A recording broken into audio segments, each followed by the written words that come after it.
ఆషాఢ మాసం సందర్భంగా మన కాసం ఫ్యాషన్స్ కిలో చీరలు కొనండి, అరకిలో చీరలు ఉచితంగా పొందండి.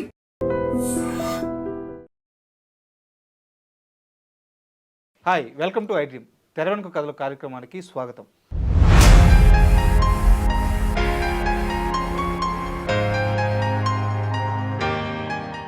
మామూలుగా సినీ ఇండస్ట్రీలో స్టార్ హీరోలకి లేదా హీరోయిన్స్కి ఇలాంటి వాళ్ళకి ఒక క్రేజ్ రావడం, ఫ్యాన్ ఫాలోయింగ్ రావడం సర్వసాధారణంగా జరిగేదే. అయితే క్యారెక్టర్ ఆర్టిస్టులు వేసిన వ్యక్తికి కూడా రెండు తెలుగు రాష్ట్రాల్లో అంతెందుకు తెలుగువారు ఎక్కడుంటే అక్కడ విపరీతమైన స్టార్డమ్ రావడం అంటే మామూలు విషయం కాదు. అలాంటి వారు అతి కొద్ది మంది మాత్రమే ఉన్నారు. వారిలో గుమ్మడి వెంకటేశ్వరరావు గారు మాత్రం మొదటి స్థానంలో ఉంటారు. సో గుమ్మడి గారి సినిమాలు, ఆయన చేసిన క్యారెక్టర్లు ఎంత అత్యద్భుతమైనవో మనందరికీ తెలుసు.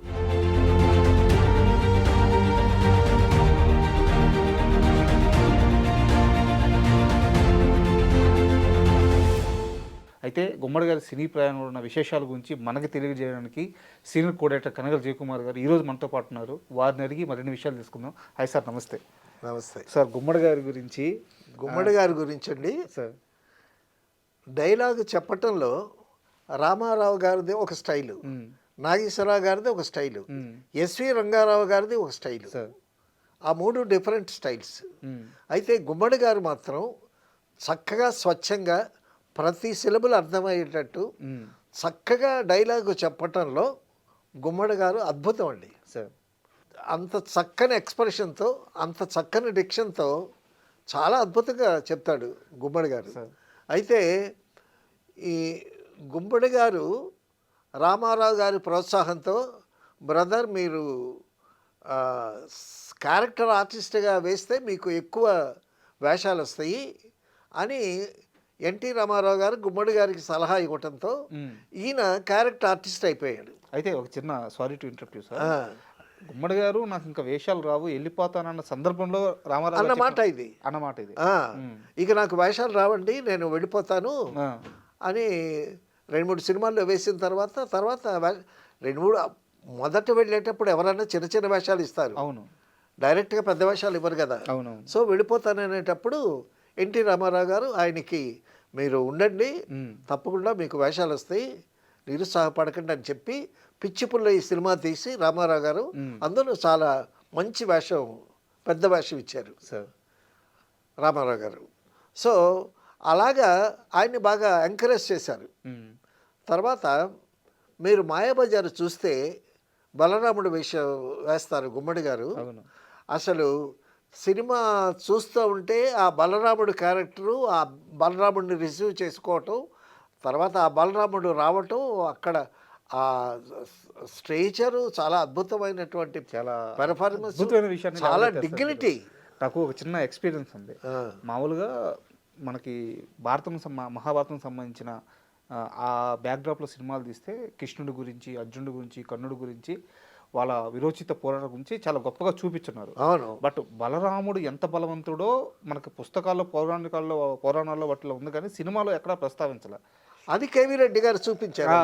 అయితే పాండవులకి అన్యాయం చేస్తాడా, వెళ్ళి దుమ్ము దులిపేస్తా అని చెప్పి ఆవేశంగా ఆయన వెళ్ళినప్పుడు అవునవును దుర్యోధనుడు ఒరిగిపోయి, అవును మా బలరాముడు అంటే ఇదా, బలరాముడు ఇంత పవర్ఫుల్ క్యారెక్టర్ అనేటటువంటిది మాయాబజార్లో చూస్తే గుమ్మడి గారి పర్ఫార్మెన్స్ అద్భుతంగా ఉంటుంది. ఎన్టీ రామారావు గారు ఉన్న వాళ్ళ ఒక సీన్లో అందరూ కూర్చునేటప్పుడు ఈయన మీదే బాగా ఎలివేటెడ్ క్యారెక్టర్గా చూపించారు. చాలా అద్భుతంగా చేశాడు ఆయన. తర్వాత అండి ప్రతి డైలాగు, ప్రతి సిలబులు, ప్రతి అక్షరం చాలా చక్కగా స్వచ్ఛంగా పలుకుతాడు. తర్వాత మొట్టమొదట సహజ నటుడు అనేటటువంటి బిరుదు గుమ్మడి గారికి వచ్చింది. తర్వాత సహజ నటి అని జయసుధ గారికి వచ్చింది. సహజంగా మనం ఇంట్లో ఉండేటటువంటి ఒక ఫాదరు, ఒక బ్రదరు, ఒక పెద్దన్నో అటువంటి క్యారెక్టర్స్ అలాగ మూర్తిభవించినట్టు ఉంటాడు ఆయన.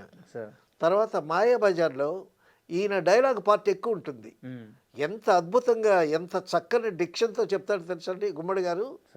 నేను నాటకాలు వేస్తే గుమ్మడి గారిలాగా డైలాగ్ చెప్పి నాగేశ్వరరావు గారిలాగా ఇలా చేయనేవాడిని. అప్పుడు నాకు గుమ్మడి నాగేశ్వరరావు అని పిలిచేవాళ్ళు ఫ్రెండ్స్.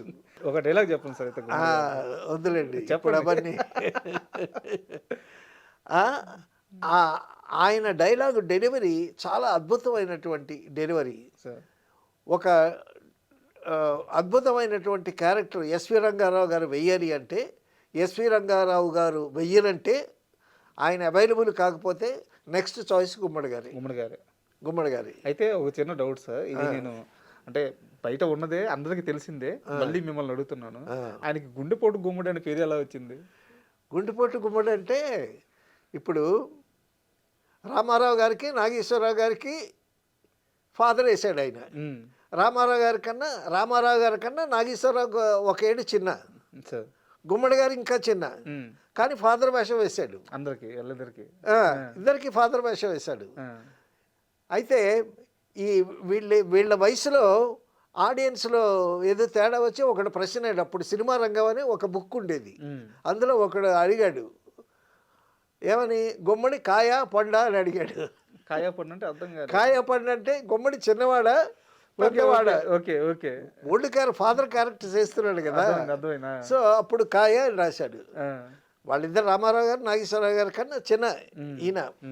అయితే రామారావు గారి సలహాతో ఈయన క్యారెక్టర్ ఆర్టిస్ట్ వేయటం, ఒకసారి ఒక క్యారెక్టర్ పడిన తర్వాత, ఒక ఏజ్ క్యారెక్టర్ పడిన తర్వాత ఇక ఆ క్యారెక్టర్కే పిలుస్తారండి. సినిమాల్లో ఎట్లా ఉంటుందంటే, పొరపాటున ఒక ఆర్టిస్టు డాక్టర్ వేషం వేశాడు అనుకోండి, ఈ డాక్టర్ వేషానికే పిలుస్తారు. డాక్టర్ రమేష్ అని ఒక ఆయన ఉండేవాడు.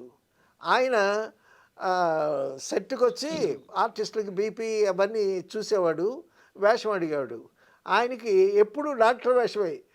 నేను వేషాలలో మానుకుంటాను కానీ ఇక డాక్టర్ వేషం వేయననేవాడు. సో ఆ విధంగా ఒక ఫాదర్ క్యారెక్టర్కి ఒక మంచి ఫాదరు అనేసరికి, మంచి ఫాదర్ అంటే గుమ్మడి గారే, విలక్షణమైన ఫాదర్ అంటే ఎస్వి రంగారావు గారు. సో సావిత్రికి ఫాదర్ అయినా లేకపోతే మామగారు అయినా చక్కగా గుమ్మడి గారే. ఆ ఫ్యామిలీ రామారావు గారు, నాగేశ్వరరావు గారు, జగ్గయ్య గారు, గుమ్మడి గారు, ఆ ఫ్యామిలీలో అదే ఒక చక్కని ఫ్యామిలీ అనమాట. అయితే ఇంకొక చిన్న విషయం కూడా సార్, సావిత్రి గారు అంటే ఒక స్టార్గా ఉన్నప్పుడు కానీ ఆమె ఆస్తి అంతా కొంత లాస్ అయ్యి తర్వాత గోరింటాకు లాంటి సినిమాలో మదర్ క్యారెక్టర్ చేసిన ఆ సందర్భంలో కానీ ఓవరాల్ మొత్తం పీరియడ్లో సావిత్రి గారిని ఎప్పుడూ సావిత్రిలాగే చూసి ఆమెను అంతే గౌరవించిన వ్యక్తి గుమ్మడి గారు అంటే. అవును. తర్వాత ఆవిడ ఇబ్బందుల్లో ఉంటే ఒక అమౌంట్ కూడా ఇచ్చారంట గుమ్మడి గారు. ఒక అమౌంట్ కూడా ఇచ్చారంట, ఇచ్చి మర్చిపోయాడు ఆయన. సావిత్రి అంటే అంత అభిమానం. అవును, చెప్పారు, చాలా మంది చెప్పారు. సరే ఒకసారి సావిత్రి ఇంటికి వచ్చి గుమ్మడి గారిని పరామర్శించి ఇదిగోండి అమౌంట్ అని అంటే ఆయన తీసుకోలేదంట. తీసుకోకపోతే అప్పుడు దిండు కింద పెట్టి వెళ్ళిందంట. సో ఆ విధంగా ఆమె ఆ రుణం కూడా ఉంచుకోలేదు. తర్వాత ఆవిడ పరిస్థితి చూసి ఎవరికి తెలియకుండా ఒక హెల్ప్ చేసినట్టు, ఆ విధంగా సావిత్రి అంటే చాలా అభిమానం ఆయనకి. సావిత్రితో ఎన్ని సినిమాలు యాక్ట్ చేశాడు ఆయన. నిజంగా ఒక ఫాదర్ కానీ మామయ్య కానీ. అవును, వాళ్ళిద్దరూ ఏదో నిజమైన తండ్రి కూతురులాగే ఉండేవాళ్ళు. తర్వాత గుమ్మడి గారు చాలా సాహిత్య ప్రియుడండి. కవులన్నా, రచయితలన్నా, సాహిత్యం అన్నా, పాట అన్నా, తర్వాత మంచి డైలాగులన్నా సాహిత్య ప్రియుడు ఆయన. శ్రీనారాయణ రెడ్డి గారిని పాటలు రాయటానికి ఎన్టీ రామారావు గారు ఇన్వైట్ చేస్తే, శ్రీనారాయణ రెడ్డి గారు మెడ్రాస్ వస్తే ఆయన్ని రిసీవ్ చేసుకోవటానికి ఎన్టీ రామారావు గారు త్రివిక్రమరావు గారితో గుమ్మడి గారు వెళ్ళారు. ఓకే, ఆయన ఇంట్రెస్ట్ అనమాట. సో ఆ విధంగా కవులన్నా, సాహిత్యం అన్నా చాలా ఇంట్రెస్ట్. తర్వాత గుమ్మడి గారికి గమ్మత్తు అనే ఒక అలవాటు ఉందండి. ఏంటంటే సీన్ చెప్పామనుకోండి, సీన్ చెప్తే ఆయన డైలాగులు విని ఆయన డైలాగు మారుస్తాడు. ఓకే, డైలాగు మార్చడం సరదా ఆయనకి. ఏంటి, అన్నం తిన్నారా అని ఉందనుకోండి, అన్నం తిన్నారా అంటే మామూలుగా సింపుల్గా ఉంటుందండి, భోజనం చేశారంటే బాగుంటుందండి అని మారుస్తాడు. భోజనం చేశారని ఉందనుకోండి, అన్నం తిన్నారు, భోజనం చేశారా అనేది పెద్ద మాటలాగా ఉందండి, కొలొక్కిలుగా ఉంటుంది, అన్నం తింటారని మారుస్తాడు. ఆయనకు ఒక అలవాటు, అంతే ఆయనకి అలవాటు. అంటే ఆ డైలాగుల మీద నిశ్చితంగా పరిశీలన చేయటం అనమాట. ఉమ్. సంపూర్ణ రామాయణంలో సార్ దశరథుడు వేషం వేశారు గుమ్మడి గారు. సార్. రాముడి వేషంలో శోభన్ బాబు గారు ఉన్నారు. ఉమ్. శోభన్ బాబు గారు గుమ్మడి గారితో ఒక డైలాగ్ చెప్పి ఉమ్. మీ వాత్సల్యమే మాకు సర్వరక్ష ఉమ్. అని డైలాగ్ చెప్తాడు. సార్. అప్పుడు గుమ్మడి గారికి డైలాగులు మార్చే అలవాటు ఉంది కదా. ఆ. ఈయన డైలాగులు మార్చుకుంటే ఓకే, ఎదుటి వాళ్ళ డైలాగులు కూడా మార్చాలని చూస్తూ ఉంటాడు ఈయన. సార్. అప్పుడు ఏమన్నాడు గుమ్మడి గారితో ఏమన్నాడు శోభన్ బాబు గారు? సర్వరక్ష అన్నారు. మీ వాత్సల్యమే సర్వరక్ష అని అన్నాడు. ఉమ్. అని అంటే గుమ్మడి గారు అన్నాడు మీ వాత్సల్యమే శ్రీరామ రక్ష అనొచ్చు కదా అని అన్నాడు. ఈయనే శ్రీరాముడు కదా. అని అంటే అప్పుడు ముడముడి వెంకటరాముడు గారు వెంటనే అందుకొని ఏమంటే అలాగ అనకూడదు, మీరు డైలాగులే మార్చమాకండి, శ్రీరాముడే శ్రీరామ రక్ష అని తనని తాను అలా అనుకుంటాడు, మీ వాత్సల్యమే సర్వరక్ష అదే ఉంచండి, మీరు డైలాగులు మార్చకండి అని. ఆ విధంగా డైలాగులు అంటే చాలా ఇంట్రెస్ట్ గుమ్మడి గారికి. అదొక ఆనందం ఆయనకి. ఆనందం. ఉమ్. తర్వాత ఒక సినిమాలో ఏదో మాట్లాడుతూ డైరెక్టర్ గారితో అనుకోకుండా అలవోకగా వచ్చేసిందండి అన్నాను నేను. ఉమ్. అనేసరికి ఏమన్నారు ఏమన్నారు ఏమన్నారు అబ్బా ఏం మాట వాడారండి అలవోకగా, ఉమ్. ఆహా ఏం మాట వాడారండి అని అంటాడు. అంటే ఆ మాటలు అంత సాహిత్యం అంటే డైలాగులు అంటే అంత ఇంట్రెస్ట్ అయింది గుమ్మడి గారికి. సార్. తర్వాత ఒకసారి ఇది ఎందుకు వచ్చిందంటే జగ్గీ గారు కూడా ఉన్నారు స్పాట్లో. జగ్గీ గారు ఉండి నేను కాస్త తెలుగు పండితులుగా చేసి ఉన్నాను కదా, తాడుపేడు జంట పదాలు కదా అన్నారు జగ్గీ గారు. అని అంటే నేను అటు ఇటు చూస్తున్నాను, మిమ్మల్నేనండి అని అన్నాడు ఆయన. అనంటే అవునండి తాడుపేడు జంట పదాలే, తాడో పేడో తేల్చేస్తాను అంటారు, అవి జంట పదాలే అని అన్నాను నేను. సో ఇంక పక్కన అందుకుని అప్పటి నుంచి ఆ డైలాగ్ పేపర్ ఇస్తే అన్నీ కరెక్ట్గానే ఉన్నాయా, ఏమన్నా మార్చడానికి ఉంటుందా గుమ్మడి గారు. ఆ ఇంట్రెస్ట్ అయితే ఈ ఇంట్రెస్ట్ ఎక్కువైపోయి బోయిన సుబ్బారావు గారి సినిమాలో ఏదో మార్చబోయేటట్టు ఆయన మార్చబోయి బోయిన సుబ్బారావు గారు గుమ్మడి గారు మీ పని మీరు చేయండి, మా పని మేము చేస్తాం. మామూలుగానే అగ్రెసివ్ కదా బోయిన సుబ్బారావు. ఆయన మనిషి అలా అల్పంగా కనిపిస్తాడు కానీ చాలా డిటర్మినేషన్ ఉండేటువంటి డైరెక్టర్. మంచి హిట్లు ఇచ్చాడు. తర్వాత లాస్ట్లో ఈవీవి సత్యనారాయణ గారి దగ్గర గుమ్మడి గారు యాక్ట్ చేశారు. యాక్ట్ చేసేటప్పుడు ఏదో మాట తేడా వచ్చి గుమ్మడి గారు ఎంత చక్కగా డైలాగు చెప్తాడు ఆయన. దానికేమో నూతన ప్రసాద్ చేత డబ్బింగ్ చెప్పేసరికి చాలా హర్ట్ అయ్యాడు ఆయన. ఓకే గుమ్మడి గారు. తర్వాత ఇక నా క్యారెక్టర్కి నేను డబ్బింగ్ చెప్పుకోలేకపోతే ఇక ఎందుకు అని ఆయన నటన విరమించుకున్నంత పర్యంతానికి వెళ్ళాడు. ఓకే. ఆర్టిస్టు హర్ట్ అవటం అన్నమాట. తర్వాత లాస్ట్లో కాశీనాయన మీద ఒక సినిమా తీశారు, కాశీనాయన చరిత్ర అని. ఆ కాశీనాయన క్యారెక్టర్కి ఈయన కరెక్ట్గా సూట్ అవుతాడని చెప్పి లాస్ట్ సినిమా ఆయన యాక్ట్ చేసినటువంటి సినిమా గుమ్మడి గారిది. చక్కగా స్పష్టంగా అందరికీ అర్థమయ్యేటట్టు డైలాగు చెప్పటంలో ఆ ఎక్స్ప్రెషన్ కానీ ఆ డిక్షన్ కానీ నంబర్ 1 గుమ్మడి గారే.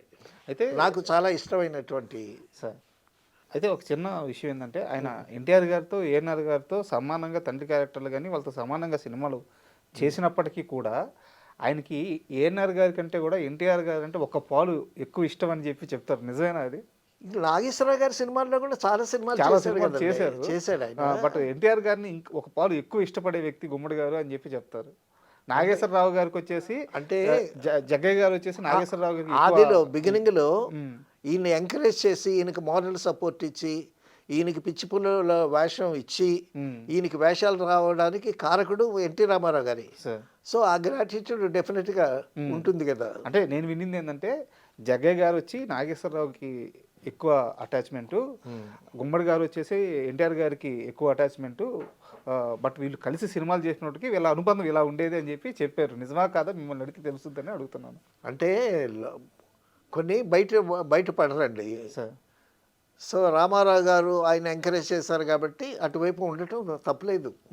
అలాగే నాగేశ్వర గారి సినిమాల్లో చాలా సినిమాల్లో మంచి క్యారెక్టర్ ఉంటే గుమ్మడి గారిని పెట్టి చేశారు. అవును అవును. సో ఇదంతా this is a family, artist family.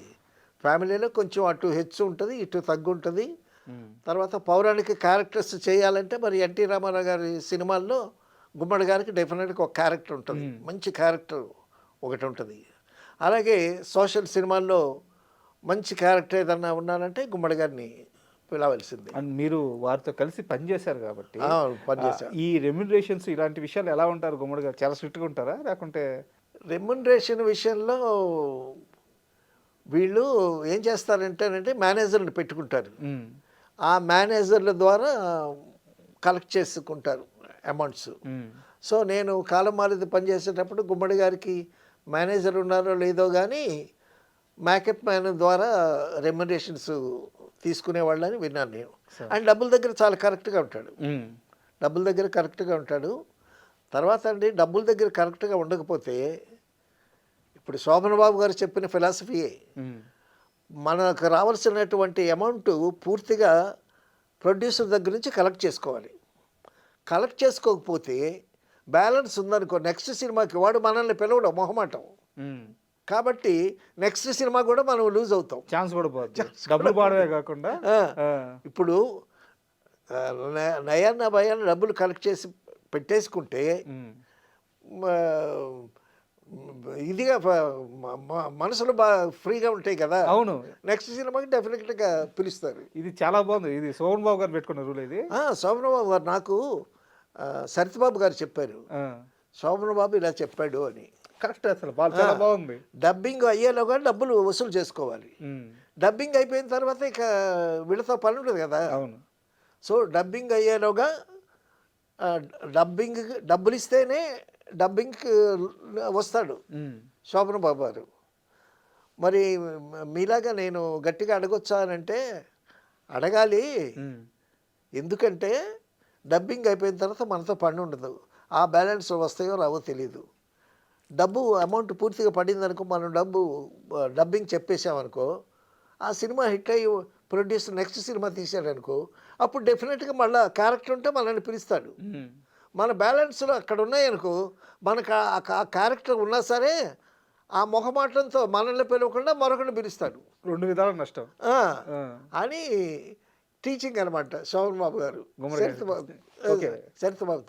సరితబాబు నాతో చెప్పినటువంటి విషయం. గుమ్మడి గారు కూడా ఇదే ఫాలో అయ్యేవాళ్ళు డెఫినెట్గా. సో ఆ విధంగా ఒక వేళ్ల మీద లెక్క పెట్టాల్సినటువంటి మంచి నటుల్లో చక్కగా డైలాగ్ చెప్పడం, చక్కగా ఎక్స్ప్రెషన్ ఇవ్వటం, ఆ చెప్పటంలో డెఫినెట్గా నెంబర్ 1 అని చెప్పుకోవాలి. నాకు ఆయన డైలాగ్ డెలివరీ అంటే చాలా ఇష్టం. మేము నాటకాలు వేసేటప్పుడు గుమ్మడి గారిలాగా డైలాగ్ చెప్పేవాడిని. తర్వాత మా డైరెక్టర్ అనేవాడు తిమ్మరాజు వీరభద్రయ్య అని, గుమ్మడి గారు రాధ ఏమిటి అలాగా, అది ఒక డైలాగ్ చెప్పామనుకోండి, ఆ డైలాగ్ ఎండ్ మింగేస్తాడంట గుమ్మడి గారు. అలాగే నువ్వు మింగబాకు అనేవాడు. అంటే క్యారెక్టర్ని బట్టి ఆ మాడ్యులేషన్ కూడా చాలా చాలా న్యాచురల్గా ఉంటుంది. అందుకే సహజ నటుడు అని అన్నారు గుమ్మడిని. సార్, చివరిగా గుమ్మడి గారి గురించి ఒక చిన్న ప్రశ్న. అయితే ఇంత గొప్ప నటుడు, మీరు చెప్పినట్టు ఆయన డైలాగ్స్ కానీ అసలు రీప్లేస్మెంట్కి సాధ్యం కాదు ఆయన రీప్లేస్మెంట్. అవునవును. అలాంటి నటుడు కేవలం 500 సినిమాలే చేయడానికి కారణం ఏంటి? అంటే ఒక క్యారెక్టర్ ఆర్టిస్టు చాలా ఎక్కువ సినిమాలు చేస్తారు కదా. 500 సినిమాలేనా ఏంటండి, ఇంకా చాలా సినిమాల్లో ఉన్నాడు కదా. రామారావు గారి సినిమాల్లో ఉన్నాడు, నాగేశ్వర గారి సినిమా, కృష్ణ గారి సినిమాల్లో ఉన్నాడు, శోభన్ బాబు సినిమాల్లో ఉన్నాడు, చాలా చాలా సినిమాల్లో ఉన్నాడు. తర్వాత కొన్ని విభిన్నమైనటువంటి క్యారెక్టర్స్ చేశాడు ఆయన.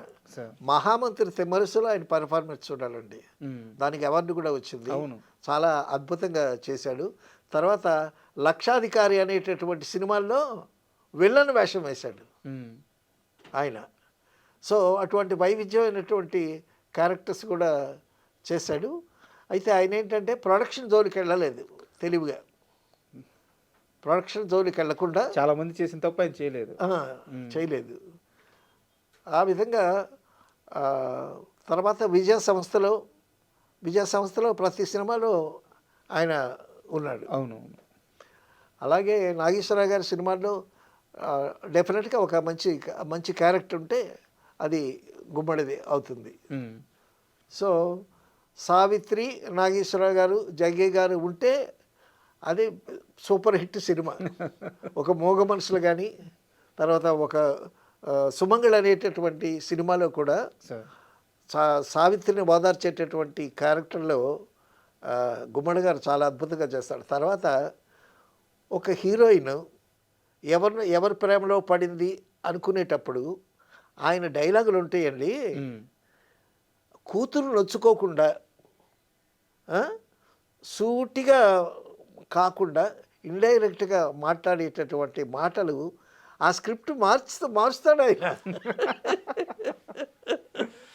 అదొకటి. రైటర్స్ ఉంటే ఏమండి ఈ డైలాగు ఇలా మారిస్తే బాగుంటుంది కదా అని అంటాడు. బాగుంటుంది, బెటర్మెంట్గా ఉంటుంది. ఎందుకంటే ఎన్నో క్యారెక్టర్స్ చేశాడు కదా. అవును. తర్వాత అండి ఒక సందర్భం చెప్పాలి. సంపూర్ణ రామాయణంలో దశరథుడు క్యారెక్టర్ వేస్తాడు కదా. అందులో ఒక పద్యం ఉంటుంది. కైక రాముణ్ణి అడవుకు పంపించి నా కొడుకు భరతుడికి పట్టాభిషేకం చేయమంటుంది కదా. అప్పుడు బాధపడుతూ ఒక పద్యం చదువుతాడు గుమ్మడి గారు. ఏంటంటే, చిదిమిన పాల్గారు చెక్కుటద్దములపై జిలిబిలి చిరునవ్వులొలయువాడు రాఘవా ముద్దియరా అన్న ఎగిరి గంతిడుచు ముద్దిడడువాడు అని. చిదిమిన పాల్గారు చెక్కుటద్దముల వంటి రాముడు అడవికి వెళ్ళటం ఏంటి కైక, ఇదేమన్నా న్యాయమా అని ఏడుస్తూ బతిమాలుతూ పద్యం చదువుతాడు. ఆ పద్యం పాడింది ఎవరు? మాధవపెద్ది సత్యం గారు పాడారు ఆ పద్యం. చిదిమిన పాల్గారు చెక్కుటద్దములపై జిలిబిలి చిరునవ్వులొలయువాడు రాఘవా